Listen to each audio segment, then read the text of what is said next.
All right, hello everybody, and welcome to another episode in our countdown to the Forbidden West, where I count down my top 10 favorite machines in Horizon Zero Dawn. It is 6 days until Horizon Forbidden West is released, and so today is number 6. If I go to our notebook here, to our machine catalog, number 6, in my opinion, is the Thunderjaw. Now, this might be a pretty controversial pick to be this low on my list. I know that Thunderjaw is definitely a fan favorite. It is probably the most infamous machine in the entire franchise. However, I personally just don't find it nearly as interesting as some of these other machines that are going to be later on my list. That doesn't mean it isn't a cool machine. I still like it a lot. I just don't think it's quite as good as some of the other ones. And we'll go ahead and cover that here in just a second. The overrides for this machine are at Cauldron Zeta, which is the hardest one in the game. It is located in the north of the map. Right up here. Cauldron Zeta right there. So you can go ahead and get the unlocks there. As for the Thunderjaw itself, it is strong against shock, weak against nothing. It doesn't have any particular weaknesses, but shock arrows are useless. So I tend to go toward more freeze arrows. However, there's a little bit of a process to this. Thunderjaws have quite a lot of armor, and more importantly, they have a lot of weapons to them. And so the first thing I'm going to go ahead and highlight are these disc launchers. There are 2 of them, one on each side, and they will shoot these discs into the air that shoot down lasers and cause explosions, and they are not fun. So the first thing I always do is use some Terror Blast arrows to knock those things off. This is a very common strategy to go ahead and knock those off. Once they fall into the ground, you can actually pick them up and fire them at the Thunderjaw. It's not a bad idea at all to go ahead and do that. In fact, I use them to go ahead and pound the sides of the Thunderjaw. What that does then is it goes ahead and exposes the heart of the Thunderjaw by hitting the sides there. It gets rid of that armor plating. And at that point is when I typically go ahead and freeze the Thunderjaw and then use my hardpoint arrows to hit the heart for maximum damage and finish it off. That is typically how I go ahead and go about killing these things. I'm going to go ahead and show you that here in just a second. Alright, so I am here at the campfire just a little bit northeast of Meridian. I'm at this Thunderjaw site right here, and we've actually already gotten a good look at him right there. Huge machine. I'm actually going to go ahead and get the high ground advantage, so I'm going to go ahead and go around over here first. You might actually start recognizing some of this area off to our left. This is actually where I did my video on the South Mesa and how to get on top of it. It's right through that channel right there. And these are the Glinthawks I told you to avoid. We're going to go up in this little fort right here. This is going to offer us a few areas where we can go ahead and block lines of sight while we go ahead and knock off components. So, as you see, I have my Adept Power Shot bow here. I'm going to go ahead and notch 3 Terror Blast arrows. And then over here on my Champion bow, I'm going to go ahead and notch 3 Freeze arrows, because we're going to need those eventually. I'm also going to keep my Blast Sling on standby in case the Thunderjaw gets into close combat. It does like to do that sometimes with tail swipes and foot stomps. If it does that, Blast Slings have a much higher rate of fire than arrows, and so I can go ahead and do some quick damage to go ahead and maybe knock it over or something like that. Something else I'm going to go ahead and actually add to my inventory is actually the Rope Caster. I'm going to go ahead and add that onto the top. Sometimes it's good to go ahead and tie them down if they're moving around a lot. It kind of pins them down. You can go ahead and get some distance, which is what you're going to want against the Thunderjaw for sure. So let's go ahead and get our Terror Blast arrows out. And you want to kind of aim for the disc launchers, which are right there on the side. You can see both of them right there. That did not knock either one of them off. Great start. Great start. We're a little bit too far away from the Glinthawks. We're right here by the wall. Usually they don't end up getting involved, even if they have that somewhat alerted stance. They usually don't get much closer. So we're going to wait for that timer to go down. Game of patience here. Game of patience. It's got that little scanner there. It's going to send out a pulse, and if we're inside its range, it'll sense us. We're a little bit outside of its range currently. Alright, it's done searching. Back to normal.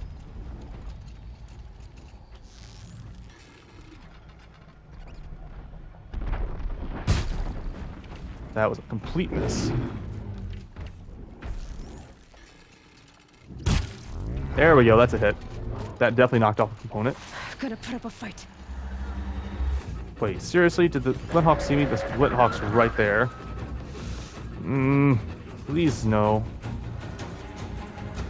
Those guys are too far away to really do any attacking at the moment, which is convenient.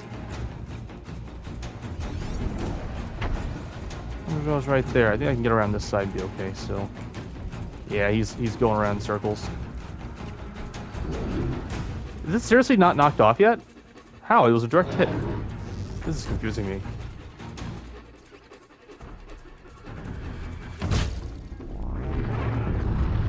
There we go. That's one of them. That's definitely one of them.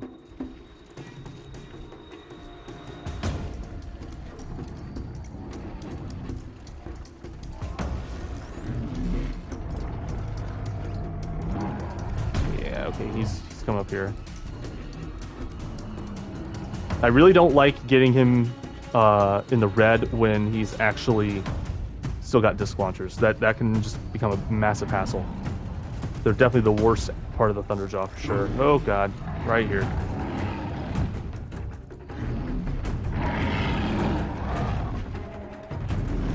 Is he glitched? He looks like he's glitched. Okay, good. He's turning away. Cool.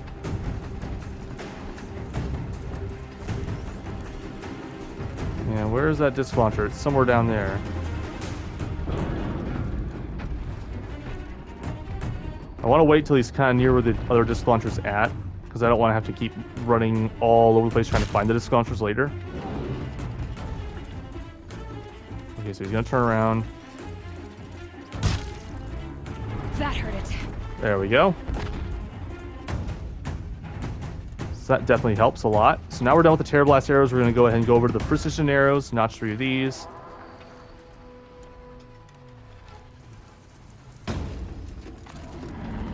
He's down there. There's our 2 disc launchers. Oh, he sees us. Cool.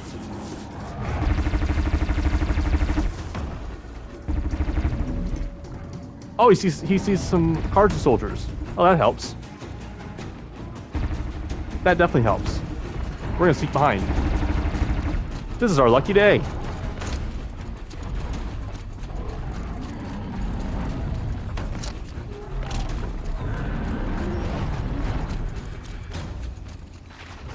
Alright, hide in the bushes. Where are disc launchers? There's one there. There's one there. Okay. I think it's time. I think it's time we just go for it. Let's grab the disc launcher. Heavy weapon. Fire.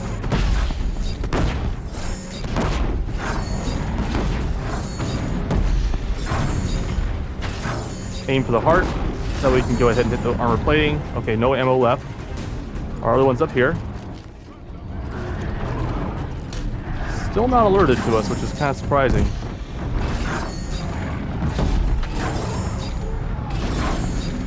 Ah, keep missing. Seriously, we keep missing.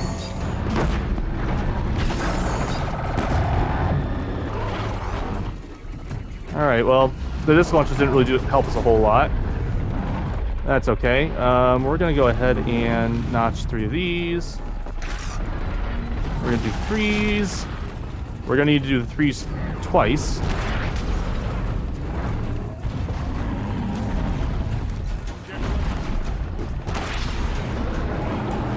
And we're just going to go ahead and aim for these components on the backside here. That one looks good to me.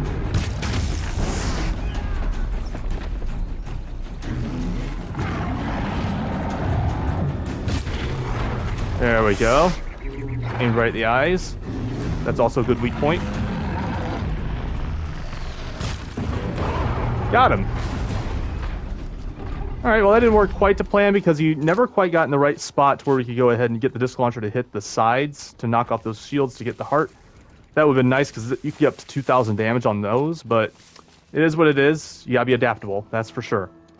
But as you can see there, Thunderjaws aren't really that hard to take down. Now, these guys were definitely a massive help. I was not expecting that. But if the Thunderjaw had gotten too close to us at any given time, we could just use a rope caster to tie him down and then get away, which is why it's a good backup. And so, yeah, they're not really all that hard to actually take down once you kind of figure out what their strengths are, which are mainly in the disc launchers, and where their weak points are, which are the eyes and the heart for sure. So once you figure that out, they're really actually not that difficult. They can just be a little bit tanky if you're under-equipped. Now, Thunderjaw here, get three very rare coils and weaves, which is awesome.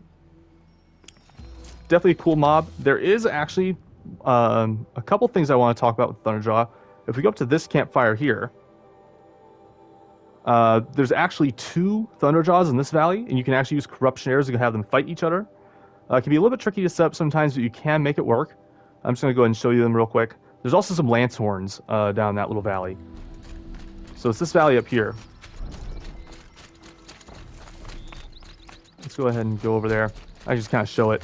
Up until the release of Frozen Wilds, this was definitively the best place to farm coils and weaves. Once Frozen Wilds came out, though, the best coils and weaves were actually up there. But if you're just looking for base game coils and weaves, it's definitely here. Because you got two Thunderjaws right here. And then as soon as you kill them, you can go ahead and teleport right back to the campfire, come back to respawn. You just keep doing it over and over and over again. I don't have any corruption arrows to show you. But, yeah, I wouldn't carry on with that fight anyways. Too much time. This video is already long enough as is. Thunderjaw, it's a cool machine. Absolutely. Huge. Absolutely gigantic. And has a pretty strong armament. It would be a very, very different fight if I hadn't been able to knock off those disc launchers. That would have been a very one-sided fight, even with my Shield Weaver armor. So, but once you knock those off, they're actually pretty easy. And that's the real ultimate trick of them. So, thank you all for watching. Have a great day.